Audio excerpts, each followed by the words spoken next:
सेटे सरांच्या बाबतीत या ठिकाणी खूप बोललं गेलं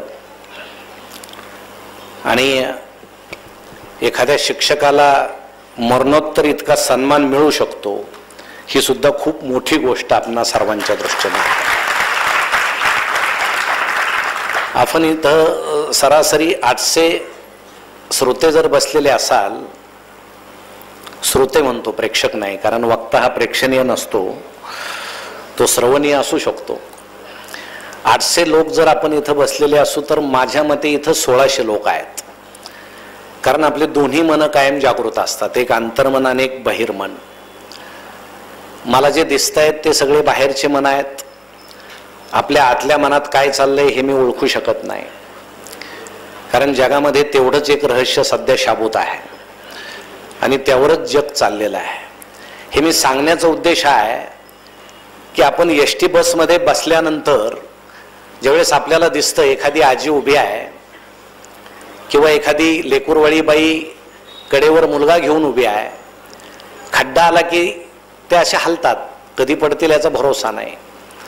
आपल्या मनाला असं वाटतं, म्हणजे अंतर्मनाला असं वाटतं की यांना जागा दिली पाहिजे. पण आपलं जे बहिर्मन आहे ते सांगतं आपल्यालाच कधी नव्हे ती जागा मिळालेली आहे, तू गुपचूप बसून राहा, दुसरे देतील. हे प्रत्येकाचं बहिर्मन तसंच सांगतं. कुणी उठत नाही, त्यांना जागा मिळत नाही. एखादा अपघात आपण पाहिला, प्रत्येकाला वाटतं इथं थांबलं पाहिजे, या अपघातग्रस्तांना उचललं पाहिजे, त्यांचं कुटुंब निराधार होईल, हे आपलं अंतर्मन सांगतं. बहिर्मन सांगतं पोलिसांचा ससेमेरा मागे लागेल, आपल्या गाडीचं सीट खराब होईल, ॲम्ब्युलन्स येईल, यांना घेऊन जाईल, आपण थांबण्याची गरज नाही. म्हणजे बहिर्मन अंतर्मनावर आरूढ होतं आणि आपण तिथून निघून जातो. हॉटेलमध्ये आपण काहीतरी नाश्ता करतोय आणि समोर एखादं भिकाऱ्याचं पोर येतं, भुकेला आहे, चेहऱ्यावर भुकेचा सर्प आहे. आपलं अंतर्मन सांगतं याला काहीतरी दिलं पाहिजे म्हणजे आपल्याला समाधान मिळेल. पण बहिर्मन सांगतं इतर देतील, आपणच का द्यावं, तू बसून राहा, आपली प्रतिष्ठा जाईल, आणि आपण खाली पाहून नाश्ता करत राहतो. म्हणजे कायम आपलं बहिर्मन हे अंतर्मनावर स्वार होतं आणि माणसाचं बहिर्मन हे लबाड असतं. दिलीप सेटेसारखा एखादा माणूस असतो की ज्याचं अंतर्मन हे अत्यंत प्रभावी असतं आणि त्याचं द्योतक आपण या ठिकाणी पाहतोय की ते गेल्यानंतर वर्षभरानं सुद्धा त्यांच्या मित्रांच्या स्मृती ताज्या आहेत, त्यांचं कुटुंब या ठिकाणी आहे, त्यांच्यावर प्रेम करणारे या राज्यातील अनेक लोक आहेत. अनेक श्रोतृगण फक्त दिलीप सेटेंवर प्रेम करतो म्हणून या ठिकाणी आलेला आहे आणि त्यांची स्मृती जागृत राहावी म्हणून ही व्याख्यानमाला आपण जी सुरू केली सर, ही खूप तसं आता मला पहिल्यांदा बोलवलं ही आपली रिस्क आहे, हा विषय वेगळा आहे, परंतु ही व्याख्यानमाला अखंड तेवत राहो आणि सेटे सरांची स्मृती अशीच राहो अशी सुरुवातीला मी प्रार्थना करतो. खरं म्हणजे बसवदेव सरांनी सांगितलं की शिकू द्या वगैरे अनेक कामं आहेत, ते मी जवळून पाहिलेले आहेत, लवंडे सरांनाही माहीत आहे. फक्त मध्यंतरी जो मोर्चा निघाला त्यावेळी चर्चा होताना मी एकच सांगितलं होतं की शिकू द्या हा बोर्ड जे खरोखर शिकवतात त्यांच्याच हातात द्या. म्हणजे ते तसे कमी आहेत, परंतु आपण सुद्धा ती काळजी जर घेतली तर ते जास्त चांगलं होईल असं मला निश्चितपणे वाटतं. विषय काय ठरवावा यावर सरांचं आणि माझं फोनवर बोलणं झालं. तसं मला कुठलाही विषय सध्या तरी वर्ज नाही. ज्यावेळेस 2 स्त्रिया एकत्र आल्या, एक दुसरीला असं म्हटले की आमच्या यांना कुठलाही विषय द्या, ते 4-4 तास बोलतात. दुसरी म्हटली आमचे विषय नसताना 5-5 तास बोलतात. याचा अनेकांना अनुभव असेल आमच्या भगिनींना की काही विषय लागतच नाही, एकदा सुरू झाले की झाले. आता बिचारे विद्यार्थी लहान असतात म्हणून ते बोलत नाही, पण घरात मात्र ते चालत नाही. विषय त्यांनी खूप छान निवडला, आनंदाने शिका आणि आनंदासाठी शिकवा. म्हणजे मलाच हा विषय खरोखर आवडला आणि या विषयाच्या अनुषंगानं जर बोलायचं झालं तर आमचे बरेचसे जुने ज्येष्ठ शिक्षक साखरे सर आहेत. बाकी संघटनेचे, संघटना कुठली असो, संघटनेचे नावं वेगळे आहेत पण उद्देश तोच आहे. आणि आपल्या महाराष्ट्रामध्ये चळवळीचं एक दुर्दैव असं आहे बसवदे सर की कुठलीही चळवळ केल्यानं सत्ता बदलू शकते, व्यवस्था बदलत नाही, ही अडचण आहे. म्हणजे अण्णासाहेब हजारेंनी चळवळ केली, सत्ता बदलली पण व्यवस्था नाही बदलली. तर आपण सगळे चळवळ करताना सत्ता बदलण्यापेक्षा व्यवस्था कशी बदलता येईल, कारण व्यवस्था ही अशी चीनच्या भिंतीसारखी पक्की आहे की ज्यावेळेस ती बदलेल त्यावेळेस आपल्या चळवळीचं खरं साफल्य होईल असं मला वाटतं. आणि ती सोपी नाही आहे, कारण आजचं शिक्षण जर आपण पाहिलं तर गोल छिद्रामध्ये चौकोनी खुंटी ठोकण्याचा सगळा प्रकार आजूबाजूला आहे. आणि हा सगळा प्रकार असताना आपण जुन्या काळाकडे जर गेलो, आता अनेक जण म्हणतात शिक्षक आनंदी नाही, हे चुकीचं आहे. शिक्षक आनंदी आहे म्हणून विद्यार्थी आनंदी आहेत, समाज आनंदी आहे. आता इथं अडचण ही आहे की विद्यार्थी आहेत, आपले पालक आहेत, शिक्षक आहेत. आमच्यासारख्याची खूप अडचण होते, कारण पालक जर सगळे असतील तर आम्हाला शिक्षकांवर बोलता येतं, शिक्षक असतील तर पालकांना दोष देता येतो, आणि विद्यार्थी असतील तर दोघांनाही दोष देता येतो. आता तिघेही असल्यामुळं हा माझाच दोष आहे, इथं मी आलो.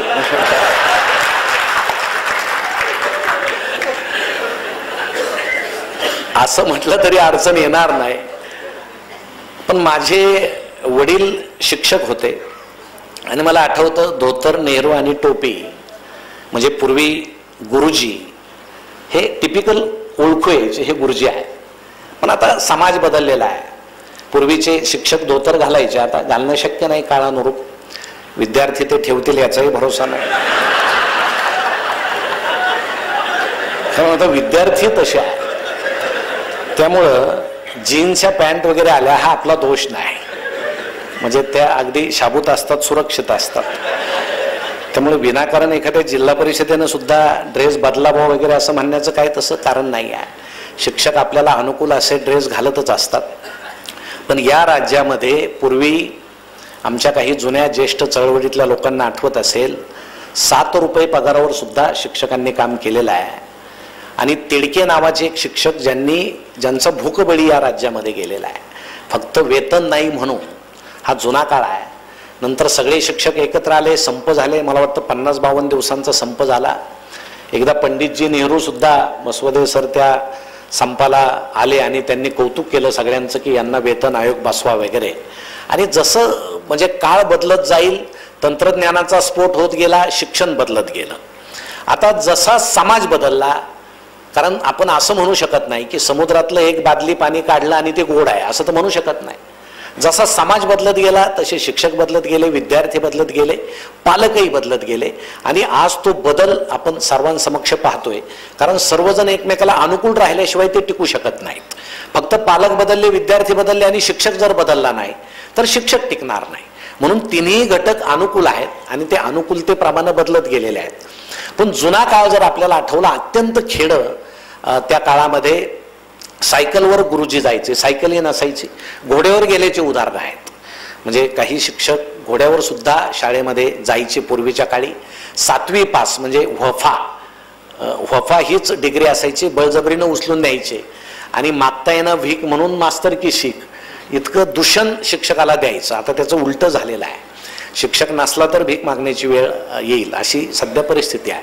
परंतु त्या काळात शिकलेला शिक्षक वर्ग नसायचे, कुठंतरी खुंटीला त्या झाडाला खेळा ठोकायचा, फळा लाटवायचा, त्या फळ्यावर नीट अक्षर उमटत नसायचे.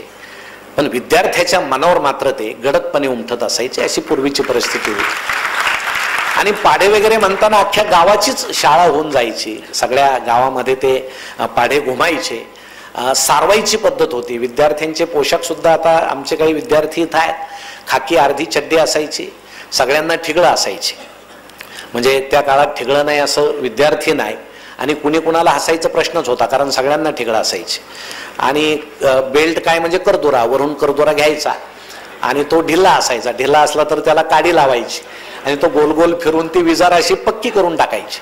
म्हणजे दिवसभर अडचण नाही. असं ते खूप छान होतं.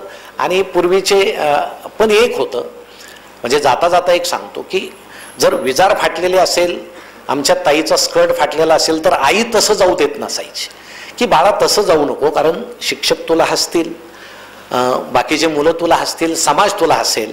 कारण पूर्वीच्या काळी कपडे फाटलेले असले की प्रतिष्ठा जायची पूर्वीच्या काळी. आता थोडंसं वेगळं आहे. म्हणजे आता चांगली पॅन्ट 1000ला आहे, फाटलेली 2000ला आहे. ती फाडून शिवतात की शिवून फाडतात मला अजून तरी समजलेलं नाही. परंतु काल परवा मी गॅदरिंगला एका कॉलेजवर सर गेलो होतो. समोरून तरुण तरुणींचं टोळकं येताना दिसलं. अक्षरशः बॉम्बस्फोटात उद्ध्वस्त झाल्यासारखे दिसत होते. कोणाचं इथं फाटलंय, कोणाचं इथं फाटलंय, कोणाच्या पॅन्टीत गोळ्या शिरल्यात. आणि आई सुद्धा सांगते तो मधला नाही का जास्त पॅन्ट फाटलेला तो माझा आहे. म्हणजे आता ही पालकाची मानसिकता झालेली आहे की जेवढं जास्त फाटलेलं तेवढं माझं. पण पूर्वीच्या काळी हे काही नव्हतं. एकतर वर्ग होता मातीच्या भिंती, त्याला पोचारा द्यायचा. तो पोचारा दिल्यानंतर मला आठवतं अनेक मुलं नाक टेकून त्या पोचाऱ्याचा वास घ्यायचे मातीच्या भिंतीचा. कारण त्याचा वास जगामध्ये कुठल्याही अत्तराला येणार नाही इतका सुगंधित तो वास असायचा पूर्वीच्या काळी.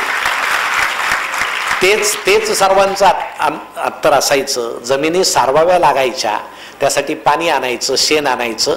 आणि कुठल्याही पालकाची काहीही तक्रार नसायची. कारण एक जीवन शिक्षणच नाव जिल्हा परिषदेला होतं. जीवनाचं शिक्षण इथं दिलं जातं. मला वाटतं ते जीवन शिक्षण बदलून ज्यावेळेस जिल्हा परिषद झालं तिथं खरी बिघडायला हळूहळू सुरुवात झाली असावी. कारण जिल्हा परिषद म्हटल्यावर बाकीचे घटक त्यामध्ये आले त्या शिक्षणामध्ये. पण खरोखर जीवनाचं शिक्षण त्या काळामध्ये शाळेमध्ये दिलं जायचं. मुलाला जर मारलं, तो घरी रडत गेला तर पालक येऊन सांगायचं याला अजून मारा. गुरुजींना सांगायचं अजून मारा, त्याशिवाय हा नीट व्हायचा नाही. आत्ताची परिस्थिती काय आहे? आता पूर्वी पालक आला की हायसं वाटायचं. आता पालक आला की भीती वाटते की हा एकतर आपल्यावर केस करील, मुलाला काहीतरी बोलेल. कुठल्याही मुलाला आता मारण्याची सोय राहिलेली नाही. कारण सध्या सगळे मुलं नवसानं झालेले आहेत. पूर्वी कोणी नवसानं झालेलं नव्हतं, आता सगळे नवसाचे आहेत. त्याला मारलं की खूप त्रास होतो, असा तो काळ होता. मला वाटतं एक टेबल डुगुडुगू हलणारा असेल, एक मोठा पेटारा होता, लाकडी पेटारा. मला आठवतं वडिलांबरोबर मी जायचो. एक लाकडी बाकडं असायचं, साहेब यायचे आणि ते पेटाऱ्यावर बसायचे आणि ते गुरुजींना म्हणायचे हजेरी दाखवा. तर गुरुजी म्हणायचे तुमच्या खाली आहे. मग साहेबांना समजायचं त्या पेटाऱ्यात हजेरी आहे. मग ते उठायचे आणि पेटाऱ्यातून हजेरी काढायचे. मला वाटतं एकच कागद सगळ्या शाळेचं ते त्यामध्ये सगळ्या शाळा त्यामध्ये असायची. ते मला आठवत नाही काय पट वगैरे ते सगळं असायचं. हे सगळं वेगानं इतकं आता बदलत गेलं. जुना काळ आणि आत्ताचा काळ जर पाहिला तर शिक्षकांना आनंदी कसं राहावं हा एवढा प्रश्न असताना सुद्धा सगळे आनंदी राहतात. कारण आता रात्रंदिवस मेसेज येतात, दान दान दान सगळे. म्हणजे जेव्हा अधिकाऱ्याला जाग येईल रात्रीच्या वेळेस तेव्हा त्याला आठवतं की अरे काहीतरी आपल्याला कर्तव्य आहे काहीतरी. आणि मग तो मेसेज टाकतो. आणि मग तो मेसेज वाजल्यानंतर सुद्धा अनेक शिक्षक घाबरतात की आता काहीतरी आलेलं आहे. आमचा एक मित्र जो तरुण होता त्यांना असं सांगितलं की व्हॅलेंटाईन डेच्या दिवशी पहाटे मला एक मेसेज आला. आणि पहाटे मेसेज व्हॅलेंटाईन डेच्या दिवशी आल्यानंतर त्याला इतका आनंद झाला म्हणून त्यानं तो पटकन उघडला. तर केंद्र प्रमुखानं त्याला पट विचारला होता की तुमच्या शाळेचा पट तातडीनं तुम्ही एकदाचा द्या बुवा. म्हणजे आता हे कागद नेमके कुठं जातात, इतके भारंभार अहवाल कुठं जातात, कारण त्याचं काहीच होत नाही. हे नेमके ठेवले कुठं जातात, त्याचं काही परिशीलन होतं का, त्याचं उपयोजन होतं का. मग एवढं द्यायचं कशाला हा प्रश्न आहे. बरं नुसते कागद देऊ नका तर त्याच्याबरोबर लिंक्स सुद्धा द्या. म्हणजे ही माहिती तुम्ही कागदावर दिली, हार्ड कॉपी दिली, आता ऑनलाईन द्या, आता लिंक्स द्या. म्हणजे मला आठवतं ह्या तंत्रज्ञानाचा उपयोग नेमका वेळ खाऊपणासाठी आहे की वेळ वाचवण्यासाठी आहे. मला आठवतं की जसा एखादा बँकेचा कॅशियर सध्या दिसतो की पूर्वी तो पैसे मोजून द्यायचा. आता ते नोटा मोजायचं मशीन आल्यामुळं काय झालंय की तो मशीन इथं ठेवतो, तो आधी सुरुवातीला ते पैसे मोजतो, नंतर त्या मशीनमध्ये घालतो आणि पुन्हा थुंका लावून मोजतो. म्हणजे 2 मिनिटात जे पैसे मिळायचे त्याला आता 5 मिनिटं लागतात. कारण यंत्रावर आमचा अजून भारतीय समाजाचा एवढा विश्वास नाही. आणि मग जुन्या काळी ही ऑनलाईन शिक्षण पद्धती नव्हती. गुरुजींकडे छडी होती, रूळ होता आणि गुरुजींचं गावामध्ये इतकं दृढ नातं होतं. आता मला वाटतं पालक आणि शिक्षकांची वीण जी उसवलेली आहे.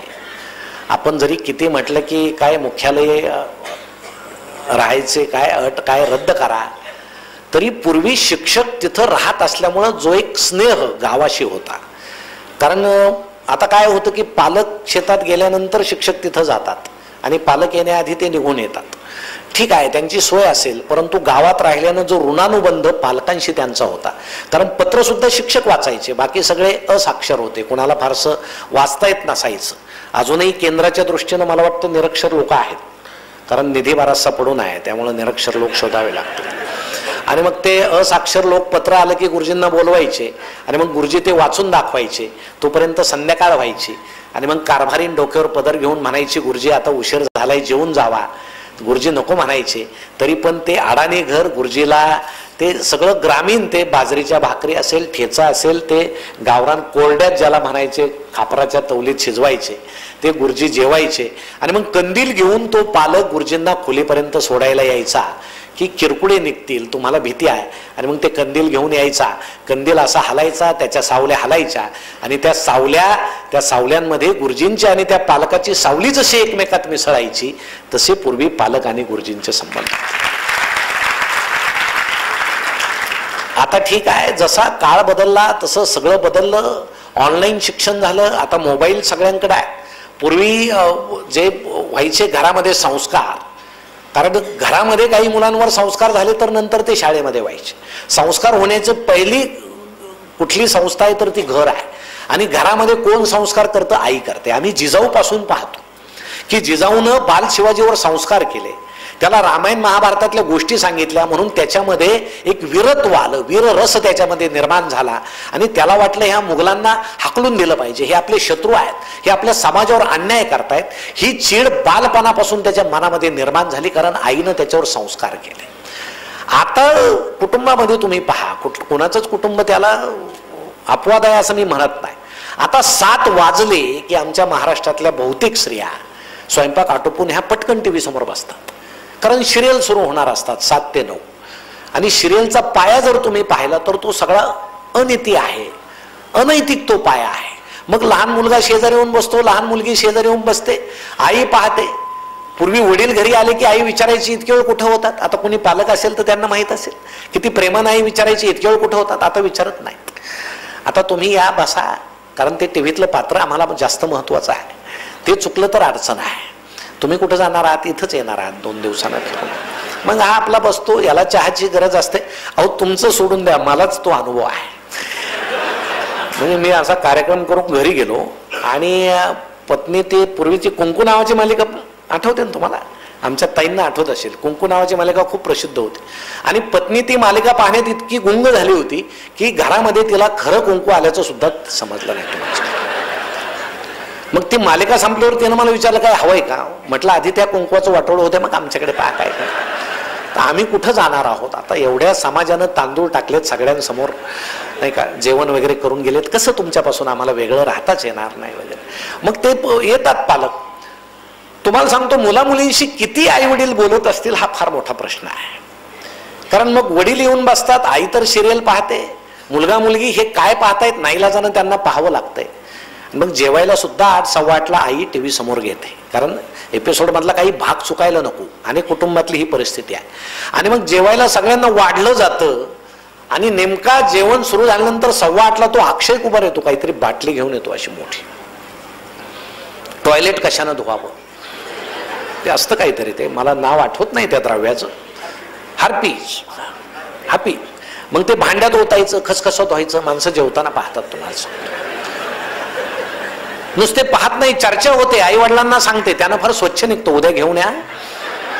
थोडी भाजी वाढू का तुम्हाला? भाजी.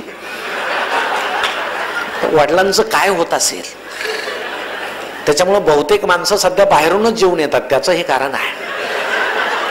घरामध्ये जर असे भांडे पाहावं लागत असतील तर बाहेर एकत्र जेवल्याचं काय वाईट आहे? मग या घरामध्ये काय संस्कार होतात? आमची लहान मुलगी मुलगा शाळेतून आल्यानंतर आई मोबाईल खेळते, पप्पा मोबाईल खेळताय, यांच्याशी कोणी बोलत नाही. शाळेत काय झालं? तुझे गुरुजी तुला काय म्हटले? तुझ्या मॅडम तुला काय म्हटल्या? आम्ही जर त्यांच्याशी बोलत नसू तर त्यांच्यावर किती वाईट परिणाम होत असेल. पण आम्ही ते करतो, कोणी नाही म्हटलं तरी करतो. मोबाईल हा चांगल्यासाठीच निर्माण झालेला आहे. मोबाईल वाईट नाही, चांगल्या गोष्टी त्यामध्ये आहेत. पण शेवटी त्याचा उपयोग करणाऱ्यावर आहे. तंत्रज्ञान अशी गोष्ट आहे, माणूस जशी वापरेल त्या पद्धतीनं त्या तंत्रज्ञानाचा आम्हाला उपयोग आहे. पण आम्ही जर त्याचा आभासी जगासाठी जर वाईट वापर करत असू तर ते वाईट आहे. म्हणून इथं असणाऱ्या पालकांना माझी विनंती आहे की शाळेत मुलगा काय शिकला याआधी तो कुटुंबात काय करतो. तुम्ही 8-10 दिवसातून 15 दिवसातून एकदा त्याची बॅग पहा, त्याचं दप्तर पहा. ते दप्तर तुम्ही उचका, नकळत उचका. तो नसताना ते पहा त्याच्यामध्ये काय आहे. त्याच्यामध्ये एखादा स्क्रूड्रायव्हर आहे का? एखादा छोटासा चाकू आहे का? तसं दिसलं तर ओळखा, याला असंग लागलेला आहे, शाळेमध्ये जाऊन सांगा याचे मित्र कोण आहे. म्हणजे एखाद्या दप्तरामध्ये तुम्हाला छान गोष्टी दिसू शकतात, एखाद्या मुलीच्या वहीवर तुम्हाला ड्रॉइंग, एखादी रांगोळी दिसू शकते, एखादी चित्रकला दिसू शकते. याचा अर्थ माझ्या मुलीची चित्रकला चांगली आहे, आपण तिला ब्रश आणून दिला पाहिजे, रंग आणून दिला पाहिजे. तिची मेहंदी चांगली आहे, तिला आपण मेहंदी आणून दिली पाहिजे. ती छान रांगोळी काढते, तिला रांगोळी आणून दिली पाहिजे. नुसतं मार्काच्या मागं आमचे पालक आता लागलेले आहेत. रशियातला मार्क्सवाद गेला, आता भारतातला मार्क्सवाद सुरू झालेला आहे. आणि तो फक्त पालकांच्या डोक्यात आहे की आम्हाला मार्क पाहिजे, मार्क पाहिजे, आम्हाला दुसरं काही नको.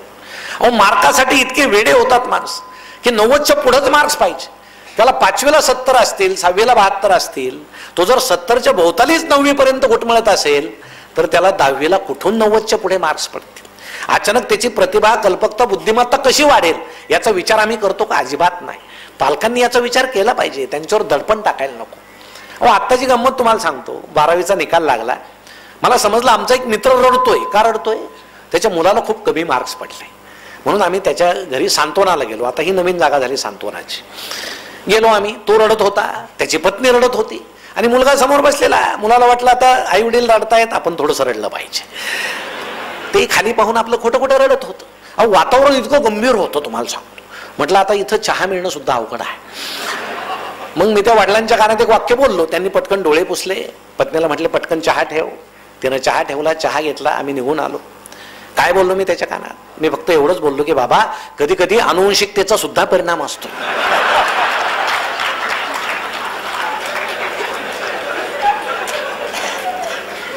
मग आई बापाचे मिळून सुद्धा पोरं इतके मार्क होत नसतील, तो कशाला त्याच्यावर दडपण टाक? मग काही शिक्षक शिकवत नाही का? जसा शेतकरी शेतामध्ये सारखं पेरतो, सारखं पाणी देतो, सारखे खतं टाकतो, काही कणसांना जास्त दाणे लागतात, काही कणसांना कमी लागतात, काहींना लागतच नाहीत. तसं वर्गामध्ये शिक्षक ज्यावेळेस शिकवतो, जे मुलं ग्रहण करतात ते पटकन शिकतात, काही मध्यम बुद्धीचे असतात ते हळूहळू शिकतात, काही शिकतच नाहीत. ही चूक कुणाची आहे? ही शिक्षकाची तर नाही. मग पालकानं समजून घेतलं पाहिजे. आपल्या मुलाला जर गती नाही तर त्या पालकानं शिक्षकाला भेटून हे सांगितलं पाहिजे, सर माझ्या मुलाला गती कमी आहे, तुम्ही त्याच्याकडं जरा दुपटीनं लक्ष द्या, त्याचे जास्त तास घ्या, त्याला पुढं बसवा, त्याला बाकीच्या मुलांमध्ये बसून तो घटक शिकवण्याचा प्रयत्न करा.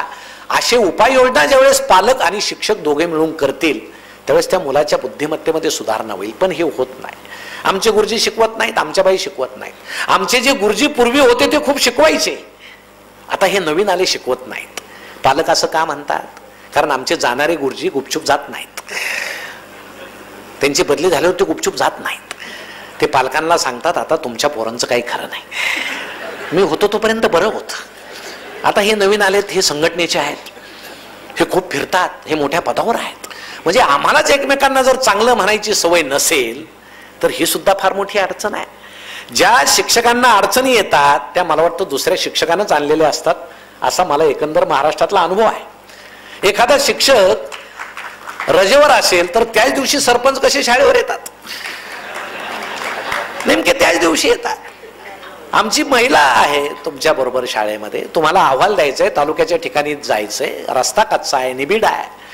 तुम्ही जर असं म्हटलं ताई तुमच्याऐवजी मी जातो, काय बिघडेल? आम्ही नाही जात, तुम्हाला माझ्या इतका पगार आहे, तुम्ही गेलं पाहिजे. ते बिचारीला जावं लागतं. हा जो स्नेहभाव आहे, श्री दाक्षिण्य आहे, हे आमच्यामध्ये फक्त भाषणापुरता आहे का, बोलण्यापुरता आहे का? एखादे अधिकारी जर पटकन वर्गात आले, अहो न मागता काही जण दाखवतात नोंदवही, मागितले का तुम्हाला? नाही. का दाखवतात माहित आहे का? माझी पूर्ण आहे, बाकीच्याची पहा, बाकीच्याची पहा. खोडीचे असतात, टाचन दाखवतात. टाचन कोणी काढतं का सध्या? नाही काढत, नाही काढत, तरी दाखवतात मी काढलंय. कशाला वेळ घातला तू काढायला? त्याऐवजी शिकवायला वेळ घातला. आम्ही ते नाही करत. मग या ज्या सगळ्या गोष्टी आहेत समजून घेण्याच्या गोष्टी आहेत. आणि जर गावाशी आपलं नातं घट्ट राहायचं असेल तर आधी शाळेतल्या शिक्षकांनी एकजीव राहायला पाहिजे, तर गावाशी तुमचं नातं घट्ट राहू शकतं, नाही तर नाही राहू शकत. कारण आता शाळेला पैसा आलेला आहे. जसा पूर्वी सोसायटीला होता, ग्रामपंचायतीला होता, तसा आता शाळेला पैसा आला. आणि शाळेला पैसा आला म्हणून गाव शाळेमध्ये आलं. अहो व्यवस्थापन समितीचा अध्यक्ष होण्यासाठी मारामाऱ्या होतात. मला ते अजूनही समजत नाही त्या पदाचं. मी आता नंतर होणार आहे. एकदा मला आता खूप इच्छा आहे की हे नेमकं काय भाऊ हे झालं. अगदी म्हणजे कर्मवीर अण्णासारखेच फिरतात काही जण व्यवस्थापनचे अध्यक्ष झाले. हे जे सगळं जे आहे हे जर बदलायचं असेल तर आता सरकार आपल्यासाठी काय करतंय हा विषय फार वेगळा आहे. तुम्हाला जर ही व्यवस्था बदलायची असेल, हे जग जर तुम्हाला स्वच्छ करायचं असेल तर एक गोष्ट लक्षात ठेवा, जग स्वच्छ करण्याची मनीषा जर आपल्या मनात असेल तर आधी आपल्या पायाजवळची जमीन स्वच्छ करायला आपण सुरुवात केली पाहिजे, तर जग स्वच्छ होईल. तसं होणार नाही. आपण सुरुवात केली पाहिजे तर हे सगळं होईल. आता मूल्यमापनाच्या पद्धती बदलल्या, परीक्षा नाही म्हटले पण परीक्षा आल्या, त्याला वेगवेगळे नावं दिले. पूर्वीचं प्रगती पुस्तक पालकांना समजायचं, आपल्या काळातलं 60 मार्क होते, 70 होते, आता समजत नाही. ते ब कडे बऱ्याच श्रेण्या आल्या. आता एखादा अडाणी पालक बिचारा जर त्याला मुलगा म्हटला बाबा मला सगळ्या ड श्रेण्या आहेत, ते म्हणा अरे वा छान आहे, तू शेवटपर्यंत ड पाठत राहा. कारण त्या बिचाऱ्याला ड म्हणजे काय हे समजत नाही, शाळेत तर त्यानं यायचं नाही. मग आता नोंदवही आहे, त्याच्यावर नोंदी करायच्या, जरा निर्दोष पद्धत आहे, बऱ्यापैकी पद्धत आहे मूल्यमापनाची. पण प्रशासनाचा आदेश आहे शक्यतो सकारात्मक नोंदी करा, वाईट नोंदी करू नका, कारण मुलाच्या बालमनावर परिणाम होतो. आणि मग सकारात्मक नोंदी करायची. ही मुलगी चांगली रांगोळी काढते, हा मुलगा चांगलं चित्र काढतो, हा मुलगा चांगला उजव्या हाताने चेंडू टाकतो, वगैरे वगैरे वगैरे. एकदा गंमत अशी झाली, एका वर्गामध्ये एका मुलानं दुसऱ्याची कंपास पेटी चोरली. आता गुरुजींना वाटलं याची नोंद काय करायची, हा चोर होणार आहे असं तर लिहिता येणार नाही आणि खोटं तर लिहायचं नाही, आपण शिक्षक आहोत. मग त्यांनी हेडमास्तरांना विचारलं असं असं झालं भाऊ, काय नोंद केली पाहिजे. तर ते म्हटले तुमचा वर्ग आहे, तुम्ही पाहून घ्या, काही अनुदान वगैरे आलं तर मी आहे. मग आपल्याकडे म्हणजे ज्या त्या गोष्टी ठरलेल्या असतात, नाही मी आहे म्हणे. मग गुरुजींनी शांतपणे विचार केला आणि त्या मुलाची सकारात्मक नोंद केली. सदर मुलाला मित्राच्या वस्तू संग्रहित करण्याचा छंद आहे.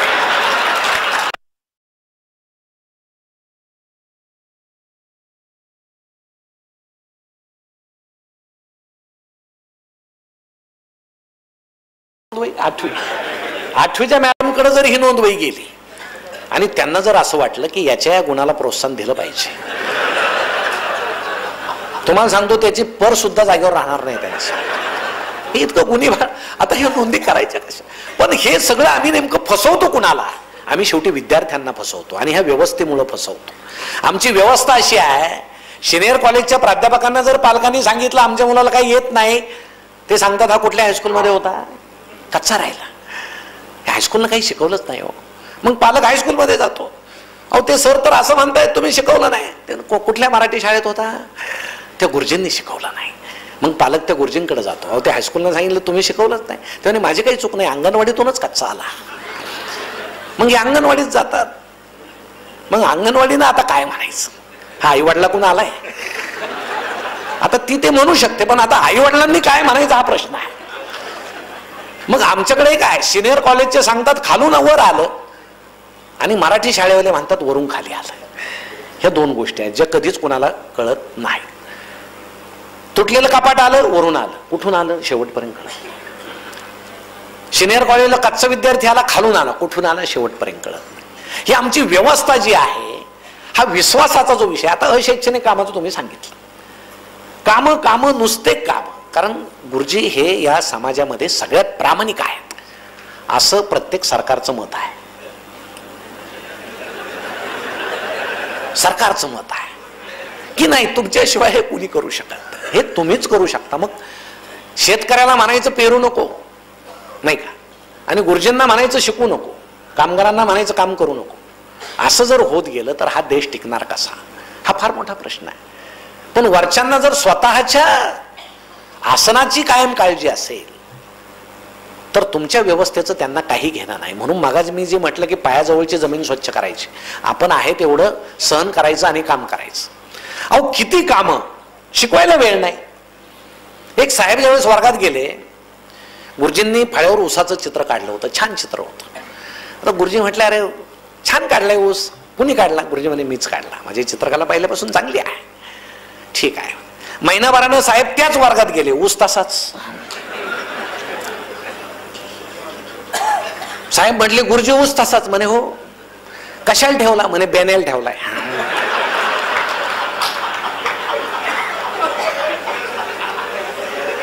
वेळ दिला का, ऊस पुसायला वेळ दिला महिनाभरात. हे पहा प्रशिक्षण, हे ते अमुक तमुक, हे काय मुलांसमोर आम्ही उभे राहतो का, काय त्या बालकांची चूक आहे. आमच्या गरिबांच्या मुलांनी आमच्या गरिबांच्या पालकांना आंदोलन करता येत नाही, म्हणून गरिबाची मुलांची बाजू कोणी घ्यायची? शिक्षकांनाच त्यांचं पालक व्हावं लागतं. आमच्या ताईला जर एखाद्या मुलाला जर जखम झाली, आमची ताई काय असं कॉन्व्हेंट किंवा खाजगी शाळेसारखं फोन करत नाही मम्मीला त्याला घेऊन जा, किंवा गुरुजी फोन करत नाहीत, ते स्वतः त्याला उचलतात आणि गाडीमध्ये घेऊन दवाखान्यात जातात. हे मी पाहिलंय डोळ्यानं, आणि त्याची पट्टी करून आणतात. आणि त्यावेळेस गावाला गाडीचं महत्व कळतं, तोपर्यंत कळत नाही. तोपर्यंत गाडी म्हटलं की वाईट आहे. आपणही गाडी नेत असू तर थोडं गाव जवळ आलं की काचाखाली केलं पाहिजे, हात बाहेर केला पाहिजे. कोणी असो नमस्कार करा, काय बिघडतंय का केला तर.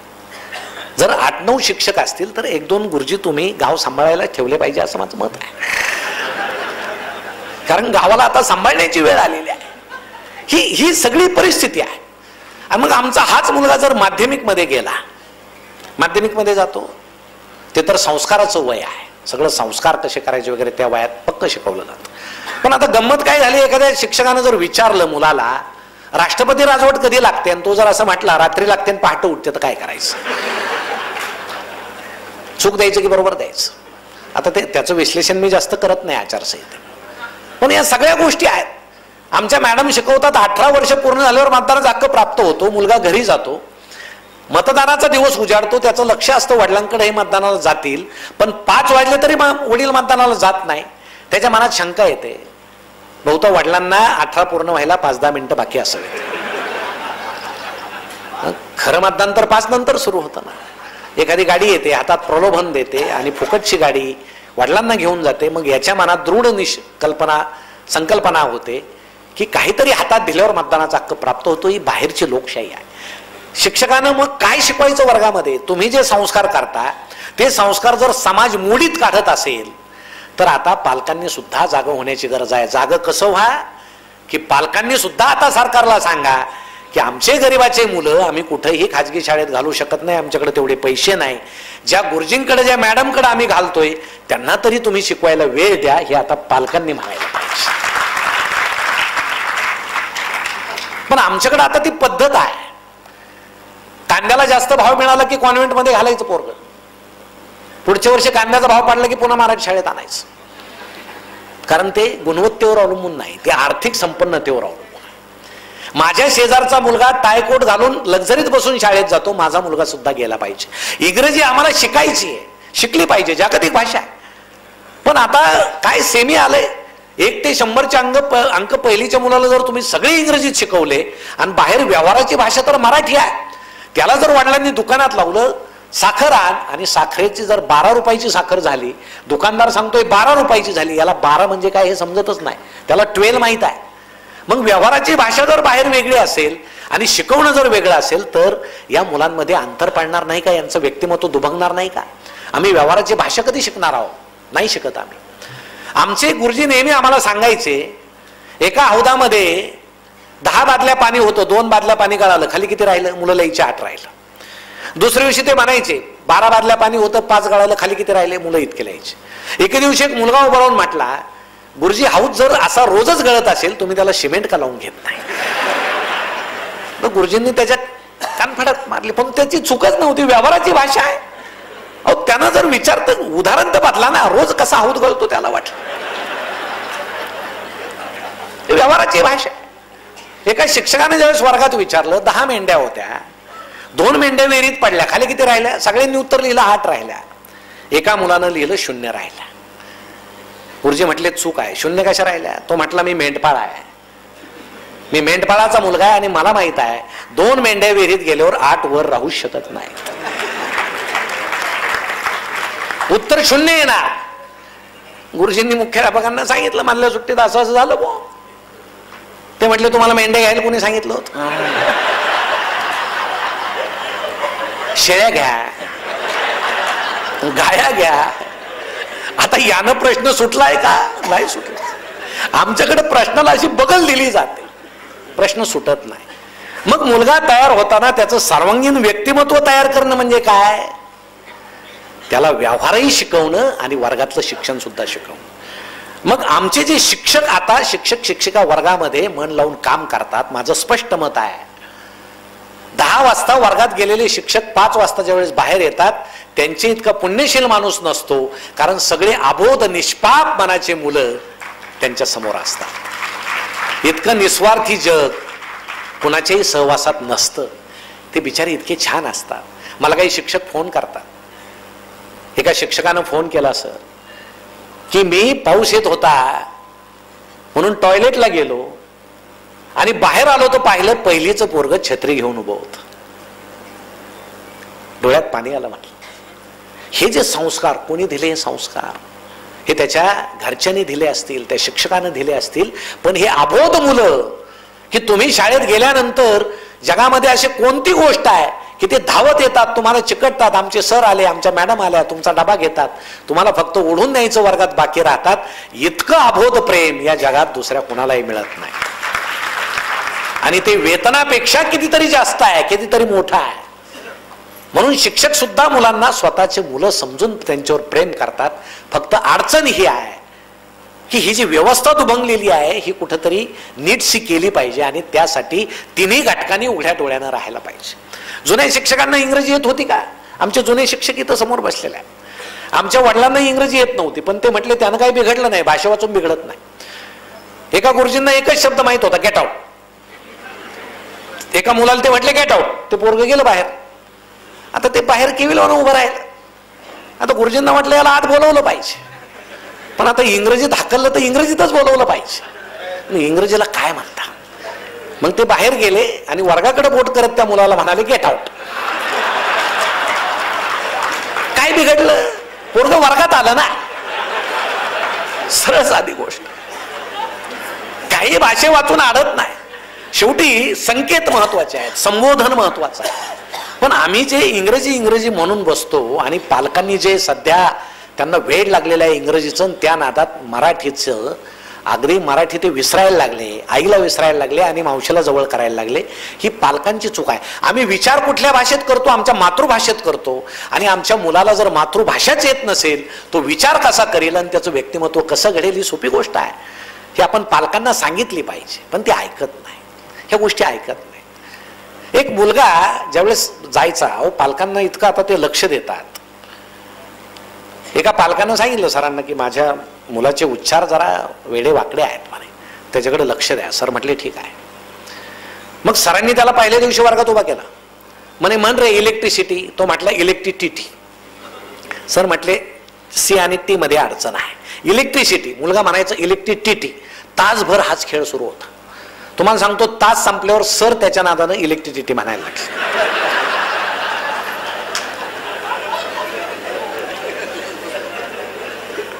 संध्याकाळी पालक भेटले. म्हणे काय तुमच्या मुलाचं? म्हणे काय? अहो तास झाला मी त्याला शिकवतोय, इलेक्ट्रिसिटी म्हणता येत नाही.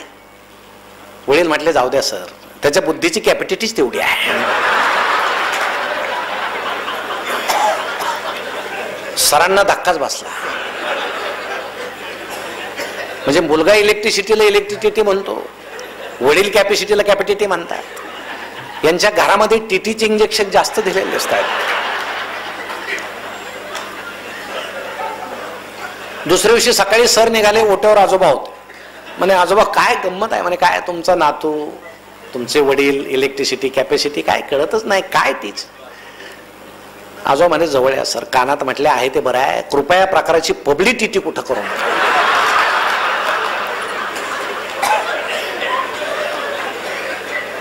आता तुम्ही मला सांगा, असं एखादं घर जर एखाद्या शिक्षकाला भेटलं, त्याच्या इंग्रजीचं काय होईल? त्या मुलाचं काही का होईल? पण आता हे सांगता कुणाला? सांगता येत नाही. या गोष्टी सांगता येत नाही.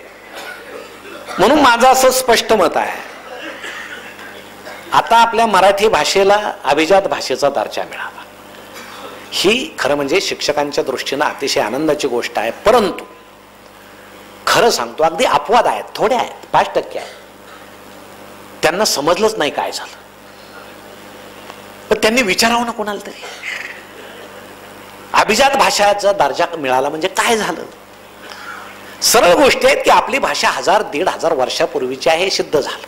लीळाचरित्र आहे, ज्ञानेश्वरी आहे, विवेक सिंधू आहे, असे जुने ग्रंथ आहे. जगामध्ये आपली मराठी बोलली जात होती हे आता सिद्ध झालं. आणि आता दरवर्षी मराठीला 100 कोटीच्या वर निधी मिळणार आहे मराठी भाषेच्या समृद्धीसाठी. हे मराठी शाळेचं एक खरं म्हणजे समृद्ध, मराठी शाळा समृद्ध करण्यासाठी या गोष्टी उपयोगाला येणार आहेत. पण आता तुम्हाला खरं सांगतो, आता विद्यार्थी येत आहेत, आम्ही वाचतो का? विद्यार्थी वाचत नाहीत हा दोष त्यांचा नाही. विद्यार्थ्याला जर वाटलं वाचावं, तो जर घरात आला, लहान मुलाला वाटलं वाचावं, आता पूर्वीच्या काळी इसाप नीती असायची, चांदोबा असायचा, मुलं पटकन घ्यायचे, वाचायचे, त्याच्यावर संस्कार व्हायचे. आणि इसाप नीतीतल्या त्या गोष्टी आपल्याला माहित आहेत. ते वाघ आला गावात, ओरडला, मग लोक घाबरले, हे गाढवानं पाहिलं, मग गाढवाला वाटलं आपणही वाघाचं कातडं पांघरावं. तो एक दिवस आला, कातडं पांघरलं, लोक घाबरले, मग गाढव ओरडलं, लोकांना समजलं हे गाढव आहे, मग लाठ्या काठ्याने त्या गाढवाला मारलं. मग मुलावर काय संस्कार व्हायचे? तुम्ही कधी खोटं रूप घेऊ नका, त्याचं निष्कर्ष. आणि हे संस्कार होत जायचे. कुठे आहेत पुस्तकं? पालकांनी सांगा, कुठे आहेत पुस्तकं? लहान मुलाला जर वाटलं वाचावं, पुस्तकच नाही, मग तो काय सोफ्यावर मोबाईल पडलेला आहे पप्पांचा, किचन ओट्यावर आईचा मोबाईल आहे, बेडवर दादाचा मोबाईल आहे, मोबाईलच खेळणार ना. त्याची चूक काय आहे? आम्ही त्याला पुस्तकं कधी आणून देणार? आणि माझं असं स्पष्ट मत आहे, शिक्षकाचं घर कसं ओळखावं? दरवाजातून आत गेल्याबरोबर पुस्तकाचं कपाट असावं, ते शिक्षकाचं घर. नसेल तर करा. आता तुम्ही वकिलाच्या चेंबरमध्ये गेलात ना, किती पुस्तकं असतात? ते काय सगळे त्यांनी वाचलेले असतात का? पण आरोपीला काय वाटतं? इतके पुस्तकं आहेत म्हणजे माणूस हुशार आहे, आपल्याला जामीन मिळण्याची दाट शक्यता आहे. जामीन मिळतो की नाही पुढचा विषय आहे. तशी पुस्तकं ठेवा. येणारा म्हणेल तरी बुद्धिमान आहे, असो नाही तर नसो. पण मुलाला जर वाटलं वाचावं, तर तो पटकन एखादं पुस्तक घेईल, चाळील, वाचील, आणि त्याच्यावर संस्कार होतील. पुस्तक हे संस्कार करण्याचं सगळ्यात प्रभावी आणि सुंदर आहे.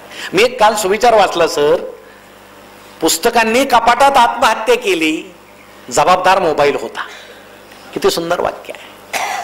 मोबाईलच्या जबाबदारीनं आज पुस्तकं संपले, म्हणून संस्कार संपत चालले. आपण म्हणतो मोबाईलवर वाचतो, त्याला काय अर्थ नाही, वाचलंच पाहिजे. पण आता बऱ्यापैकी शिक्षक आहेत म्हणून एक गंमत सांगतो.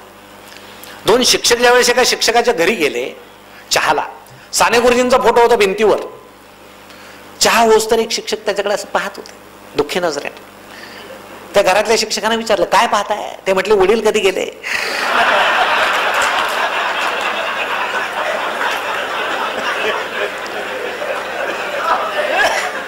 त्यांनी सांगितलं साने गुरुजी आहे. गमतीचे विषय आहे. मग आम्ही वाचूच नाही का? वाचलं पाहिजे.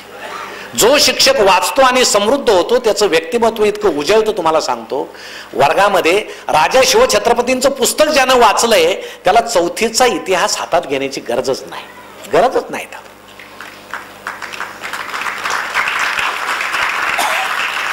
ठीक आहे, शिकवायला अडचणी येत असतील. आता सध्याच्या कविता तुम्ही पाहता, गद्य आहे की पद्य कळत नाही, त्याला चाली नाही, कारण कवीच चालीचे राहिलेले नाही. आता अभ्यासक्रमाचा विषय सोडून द्या, आपण एक जागतिक रेकॉर्ड आहे ते तुम्हाला सांगतो.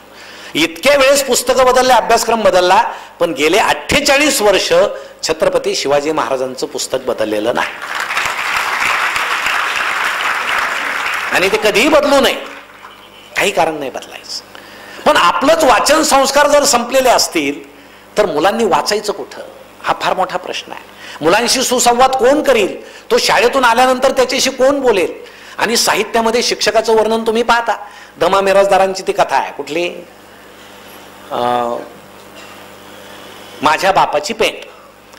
त्यात गुरुजींची मस्त गंमत आहे. आता ग्रामीण लेखक गुरुजींचं लिहायचेच, कारण तो एक केंद्रीभूत घटक होता.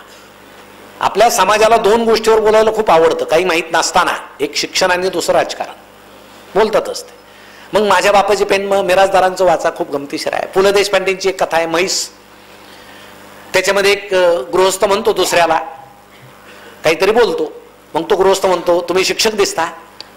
म्हणे कसं काय ओळखलं? म्हणे इतकं चुकीचं, इतक्या आत्मविश्वासानं दुसरं कोण बोलणार आहे? आता हे झालं विडंबन. शंकर पाटलांचे पाहुणचार आहे, विश्वास पाटलांची मला वाटतं झाडाझडतीमध्ये एक शिक्षक आहे, कुसुमाग्रजांची एक जुनी खूप सुंदर कादंबरी आहे, त्यात उत्तम शिक्षक आहेत. बनगरवाडी तुम्ही सगळ्यांनी वाचली असेल, वाचले नसेल तर वाचा, व्यंकटेश माडगुळकरांची. ते शिक्षक खेड्यामध्ये गेल्यानंतर काय करतात वगैरे, हे साहित्यातले शिक्षक आहेत. पण समाजाच्या लक्षात काय? पिंजरा. किती वर्ष झाले तो पिंजऱ्याला, पण त्यामध्ये केंद्रीभूत गुरुजी आहे म्हणून तो पिंजरा सगळ्यांच्या लक्षात आहे. सुदैव ती नवी पिढी आता पाहत नाही, ते सुदैव आहे. ते नेटफ्लिक्सवर वगैरे नाही तो पिंजरा. म्हणजे हे समाज माध्यम शिक्षकाचं एक आदर्श स्वरूप का उभं करत नाहीत? म्हणजे आदर्श म्हणजे मी आपण होणारे आदर्श म्हणत नाही. आता आदर्शाच्या बाबतीत माझ्या संकल्पना खूप वेगळ्या आहेत आणि माझं पुरुष शिक्षकांना स्पष्ट मत आहे की आपण आदर्श होण्याच्या भानगडीत पडू नये. काय ते जिल्हा परिषद देते वगैरे, ते आमच्या महिलांना होऊ द्यावं. कारण आदर्श होणं सोपं असतं, पुढं ते आयुष्यभर सांभाळणं फार अवघड असतं. मग तुम्हाला पुढचा आनंद हिरवायचा आहे का आदर्श होऊन? समजा तुम्ही एके ठिकाणी बसले, बाकीचे काय म्हणतात, काय तुम्ही तर आदर्श आहात. आता तो आनंद याच्या आदर्शापेक्षा किती मोठा आहे? यांना उद्या ह्या जपू शकतात ते आदर्श. काय वाचावं याच्यामध्ये नीलची शाळा नावाचं एक पुस्तक आहे, तोत्तोचान नावाचं एक पुस्तक आहे, माझी काटे मुंडरीची शाळा, मुनघाटे नावाची गुरुजी आहेत. 50 वर्षापूर्वी कशी परिस्थिती असेल त्या मेळघाटात, 50 वर्षापूर्वी तिथल्या गुरुजींचा खून झाला, त्या गावकऱ्यांनी खून केला.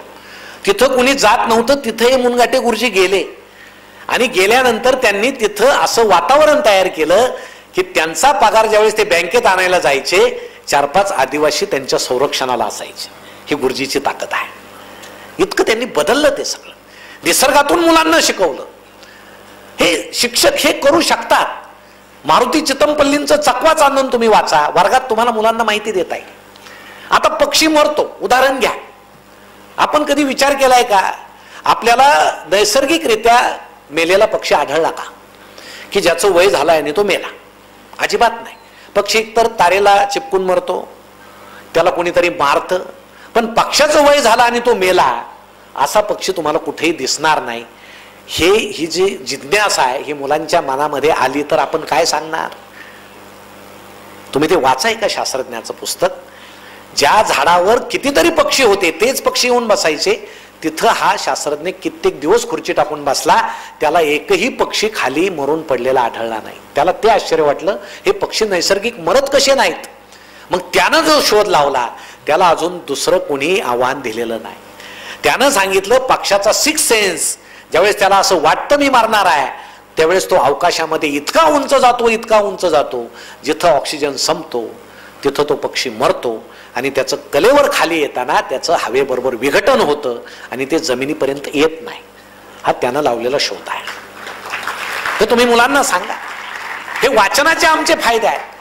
आणि या वाचनाचा फायदा एक आहे की मुलांची आपल्याकडे पाहण्याची दृष्टी इतकी बदलते आणि ते घरी सुद्धा सांगतात, आमच्या शिक्षका इतके बुद्धिमान शिक्षक दुसरे कोणी नाही कोणी. सजीव वनस्पतींमध्ये जीव असतो, आम्ही काय सांगावं आम्ही सांगतो, अनेक दाखले देतो. पण आता मध्यंतरी जी घटना घडली की हायस्कूलची एक सहल गेली जंगलामध्ये आणि तिथं सगळे जंगल पाहून परत येताना त्यांना समजलं एक शिक्षिका आणि 2 मुली नाहीत. 8वी 9वीच्या 2 मुली आणि शिक्षिका नाही. कुठं गेल्या? घाबरले. पुन्हा जंगलामध्ये सगळे त्यांना शोधायला गेले. त्यावेळेस एक शिक्षिका, तीच शिक्षिका त्या 2 मुलींना घेऊन अशी खोडाला टेकून बसलेली होती. दोघी झोपलेल्या होत्या, डोळे मिटलेले होते. शिक्षिकेला सुद्धा काही कळत नव्हतं. त्यांनी पाणी मारलं त्यांच्या चेहऱ्यावर. अर्धा 1 तासाने त्या भानावर आल्या. मग त्यांना विचारलं, काय तुम्ही रस्ता कसा चुकलात? त्यावेळेस त्या शिक्षिकेनं सांगितलं, आम्ही थोडे मागे थांबलो, तुम्ही पुढे गेलात आणि या दोघींनी मला सांगितलं त्या वेलीवर एक सुंदर फूल आहे ते तोड. मी त्यांना देण्यासाठी आम्ही तिघी त्या वेलीजवळ गेलो, ते फूल तोडलं. त्या फुलातून जो गंध निघाला तो गंध आमच्या नाकात गेल्यानंतर आम्ही कुठे आहोत आम्हाला समजलं नाही. ॲनेस्थेशिया झाल्यासारखे आम्ही याच जागी फिरत होतो. जुने लोक त्याला चकवा म्हणायचे. चकवा की काही वनस्पती अशा आहेत की जिथं पाय पडल्यानंतर त्यातून जो गंध निघतो त्यानं माणूस जागेवर फिरत राहतो. हे वनस्पतीचं सजीव असण्याचं लक्षण आहे. तुम्ही जंगलात येता, आमच्यात हस्तक्षेप करता, हे सुद्धा वनस्पतींना खपत नाही. हे मुलांना सांगा. आणि हे आम्ही सांगितल्यानंतर त्या मुलांमध्ये जी जिज्ञासा निर्माण होते, त्याचं जे व्यक्तिमत्व निर्माण होतं ते अतुलनीय असतं. म्हणून शिक्षकानं ज्ञान समृद्ध होणं मला वाटतं आमचे सर दिलीप सेटे सर आणि आपण दोघांनी अकॅडमी सुरू केली. आज सेटे सर फक्त सुस्वभावी होते म्हणून इथं सगळे हे व्याख्यानमाला आहे असं नाही. अगाध ज्ञान त्यांच्यामध्ये होते, उत्कंठा होती, जिज्ञासा होती. आपण असं का होऊ नये? आपण असं झालं पाहिजे. आणि आपण असं झाल्यानंतर शिक्षकाच्या चेहऱ्यावर या वाचनाचा आनंद पसरतो. दोन व्यक्तींनी नेहमी आनंदी राहायला पाहिजे, म्हणजे स्वभाव तसे नसले तरी. एक डॉक्टर आणि दुसरे शिक्षक. डॉक्टरकडे गेल्याबरोबर असं डॉक्टरांनी हसलं पाहिजे, या पेशंटला वाटलं पाहिजे आपण बरे होऊ शकतो. आता काही डॉक्टर तसे नसतात, त्याला इलाज नाही. त्यांना पाहिल्याबरोबर याला वाटतं आपल्याला सर्दी झाली पण हा कॅन्सर झाल्याचं सांगेल की काय. आणि यांनाच तपासण्याची गरज आहे. आणि काही शिक्षक वर्गामध्ये गेल्यानंतर सगळे मुलं असे सामसूम होतात की आता अरे बापरे आपलं काय होईल. नाही, आपलं काय घरी होत असेल ते घरी ठेवावं, बाहेर काढून ठेवा. सगळ्यांच्या बाबतीत होतं असं मी म्हणत नाही, पण आम्हाला एक गुरुजी इतके मारायचे आम्ही लहान असताना. नंतर आम्हाला असा शोध लागला, गल्लीतल्या मुलांनी असं सांगितलं की त्यांच्या घरी भांडण झालं की ते वर्गात येऊन मारतात. मग आम्ही त्या मुलाला सांगितलं घरात भांडण झालं की सांगायचं त्या दिवशी शाळेला बुट्टी. आता घरी जे जमत नाही ते वर्गात येऊन करतात, ते मग जायचंच नाही आमच्या शाळेत. अशा गमती. परंतु जुन्या शिक्षकांची ज्ञान समृद्धी, त्यांचं व्यक्तिमत्व आणि आपलं फुलणं, आपलं आनंदित राहणं आणि आनंदानं शिकवणं, मुलात मूल होऊन शिकवणं. कोणी जर म्हणत असेल मुलं हे मातीचा गोळा असतो त्याला घडवायचं तर चूक आहे. मुलगा हा सजीव वनस्पतीसारखा असतो, रोपासारखा असतो, तो तरतरत जात असतो. आणि ज्ञान हे बाहेरून कोंबायचं नसतं. स्वामी विवेकानंद सांगतात ज्ञान हे बाहेरून कोंबू नका, ते आतून बाहेर येत असतं मुलांच्या. तुम्ही फक्त त्या ज्ञानाला दिशा द्या, फक्त दिशा द्या. एवढीच दिशा आम्हाला द्यायची, बाकी काय करायचं नाही. परंतु आता फक्त आम्हीच नाही, हे मुलं उच्च शिक्षणापर्यंत गेले तरी उच्च कोटीची लबाडी सुरू होते. मुलांना आता 55% मार्क पडले तरी तुम्ही पालक आमचे कुठे घालतात, त्याला डॉक्टर करतात. आता 55% डॉक्टर केला पाहिजे का? तुम्ही सांगा की हा देशद्रोह आहे. पण माझ्या मते केला पाहिजे, त्याशिवाय देशाची लोकसंख्या कमी होणार नाही. तुम्हाला सांगतो 55, 60, 65ची खूप मुलं सध्या वैद्यकीय क्षेत्रात आहेत. ते आता एक 5-10 वर्षानं बाहेर पडतील, त्यावेळेस समाजाचं काय होईल त्याच्या आधी जगून घ्या तुम्ही. तुम्हाला सांगतो काही भरोसा राहिलेला नाही. मला आठवतं 10 वर्षानंतर काय होईल. ज्यावेळेस 2 मुलं रस्त्यानं चालले, एक जण मोठ्यानं ओरडला, म्हणे सारख्या बहिणी येत आहेत, जुळ्या बहिणी आहेत, सुंदर आहेत, कपडे सारखे आहेत, वेण्यासारखे आहेत. शेजारचा सांगतो अरे बाबा ती एकच मुलगी आहे, तुला 2 दिसत आहेत म्हणे. तर या वयात असं होत असतं, काय नाही चल म्हणे पुढे जातो. तो पुन्हा ओरडतो, 2 म्हशी येत असतात समोर. म्हणे सारख्या म्हशी आहेत, शिंग आहेत, काळा रंग आहे, काही बदल नाही त्यांच्यामध्ये. म्हणे अरे बाबा एकच म्हैस आहे, माझ्याकडे बघ. अरे तू सुद्धा 2-2. म्हणे काय नाही तुझा सेंटर सरकला म्हणे. सेंटर सरकला, 2-2 प्रतिमा दिसायला लागल्या. चल डॉक्टरकडे जातात, एक 10 वर्षानंतरची घटना समजा. मग डॉक्टर बसलेले असतात डोळ्याचे, हे दोघे जातात समोर बसतात. हा सांगतो डॉक्टर तुम्ही सुद्धा 2-2. डॉक्टर सांगतात प्रॉब्लेम काय? तर मित्र सांगतो मागापासून याला काय झालंय समजत नाही, प्रत्येक प्रतिमा 2 दिसते. हे दोन्ही मित्र समोर बसलेले. डॉक्टर म्हणतात किरकोळ प्रॉब्लेम आहे, पण याच्यासाठी तुम्ही चौघ कशाला आले म्हणे.